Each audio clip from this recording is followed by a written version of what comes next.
It seems that your repeated assertion that it is by divine justice that the ahadiths destroy Mohammedan Islam has recently been vindicated by the fatwa, Mohammedan religious ruling, regarding the breastfeeding of a grown man by a grown woman among the believers. Will you please explain? Although the statements that we make are always based upon Mohammedan Muslim authorities, many of our listeners still remain in doubt because of the incredible depravity, immorality, or stupidity of many of the subjects that we are investigating. It is hence extremely gratifying when some of the statements that we make are inadvertently further authenticated by some of the highest scholars of Mohammedan Islam. Recently, the head of the Al-Azhar Hadith Department put out a religious opinion called a fatwa, asserting that in Mohammedan Islam, breastfeeding allows a woman to be with a man in private. I shall now read to our listeners the official sequence of events. Dr. Izzat Atiyah explained his fatwa in an interview with Al-Watan Al-Yawm, the weekly of Egypt's ruling National Democratic Front Party. He said, "The religious ruling that appears in the Prophet's conduct, Sunnah, confirms that breastfeeding allows a man and a woman to be together in private, even if they are not family, and if the woman did not nurse the man in his infancy before he was weaned, providing that their being together serves some purpose, religious or secular." Being together in private means being in a room with the door closed, so that nobody can see them. A man and a woman who are not family members are not permitted to do this, because it raises suspicions and doubts. A man and a woman who are alone together are not necessarily having sex, but this possibility exists, and breastfeeding provides a solution to this problem. I also insist that the breastfeeding relationship to be officially documented in writing. The contract will state that this woman has suckled this man. After this, the woman may remove her hijab and expose her hair in the man's presence. Dr. Atiyah further explained that the breastfeeding does not necessarily have to be done by the woman herself. The important point, he said, is that the man and the woman must be related through breastfeeding. This can also be achieved by means of the man's mother or sister suckling the woman, or by means of the woman's mother or sister suckling the man, since all of these solutions legally turn them into brother and sister. The logic behind the concept of breastfeeding an adult is to transform the bestial relationship between two people into a religious relationship based on religious duties. Since this breastfeeding takes place between two adults, the man is still permitted to marry the woman who breastfed him, whereas a woman who nursed a man in his infancy is not permitted to marry him. The adult was suckled directly from the woman's breast. This is according to a hadith attributed to Aisha, wife of the Prophet Muhammad, which tells of Salim, the adopted son of Abu Hudayfa, who was breastfed by Abu Hudayfa's wife when he was already a grown man with a beard by the Prophet's order. I shall now confirm the scholar's statement based upon the following accepted hadiths. Al-Tirmidhi Hadith 3173, narrated by Salama. Allah's Messenger said, "The only suckling which makes marriage unlawful is that which is taken from the breast and enters the bowels and is taken before the time of weaning." Sahih al-Bukhari Hadith 1.88, narrated by Abdullah bin Abi Mulaika. Uqba bin al-Harith said that he had married the daughter of Abi Aziz.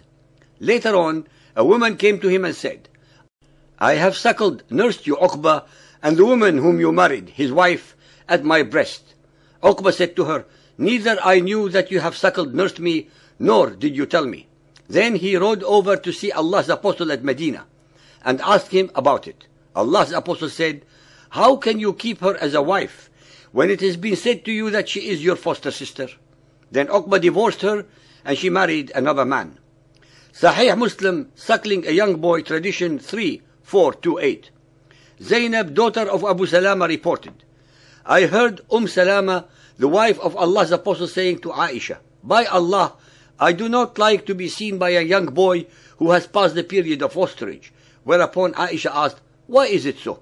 Salama answered, 'Because Sahla, daughter of Suhail, came to Allah's Messenger and said, Allah's Messenger, I swear by Allah that I see in the face of Abu Hudayfa, her husband, the signs of disgust on account of the entering of Salim in the house. Whereupon Allah's Messenger said, suckle him.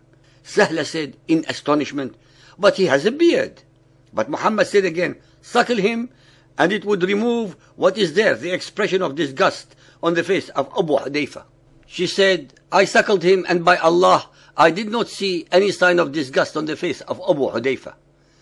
Sahih Muslim, suckling a young boy tradition 3426.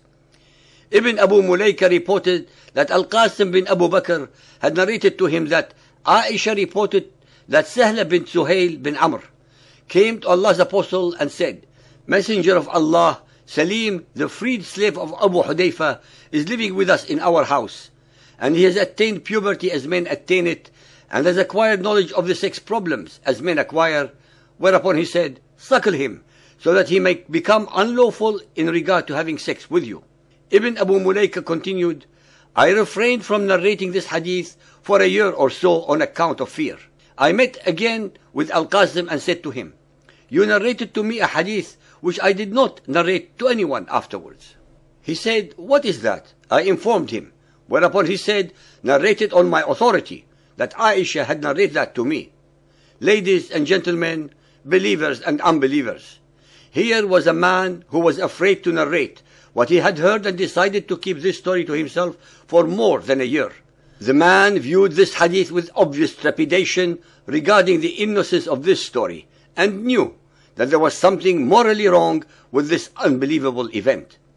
Even 1400 years ago, this type of story of a grown and married woman who would breastfeed a grown man, not her husband, so that she can be at home, so to speak, while he is around, was so immoral that it boggled the mind of its listener. That is why he kept his mouth shut for almost a year thereafter.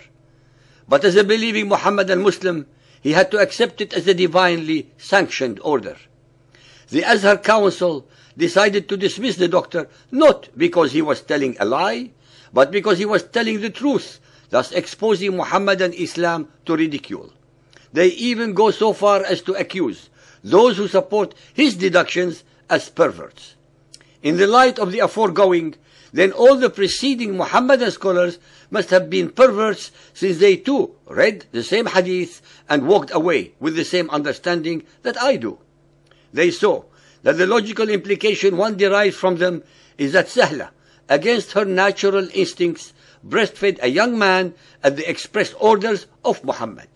There are, of course, more hadiths regarding the above, but I'm sure these will suffice. Believers and unbelievers, I shall repeat once again, as I shall do so at every opportunity, that the worst nightmare of Muhammadan Islam is knowledge of the Qur'an, of the hadiths, and all their related subjects.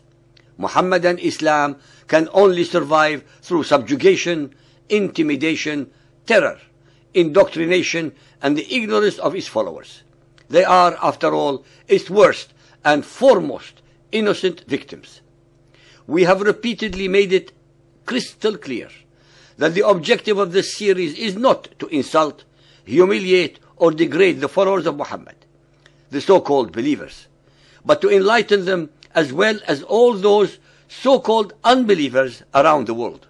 Believers, all that we have ever asked you to do is to use your God-given faculties to think independently for yourselves, to read and investigate the very Bible that the Qur'an asserts was revealed directly to Moses and the Gospels to Jesus. Why depend on or accept the mullahs or anybody else's versions that are passed on to you with deliberate falsifications? You should at least ask yourselves why you are forbidden from studying the scriptures of other peoples, especially if the Qur'an is allegedly so superior to them. If the Qur'an is so superior, then you should not be afraid or hesitate from reading them. What could you possibly lose? After all, we are repeatedly told by the scholars of Muhammadan Islam that the Qur'an loves knowledge. So learn, and hence unchain your minds and liberate your souls.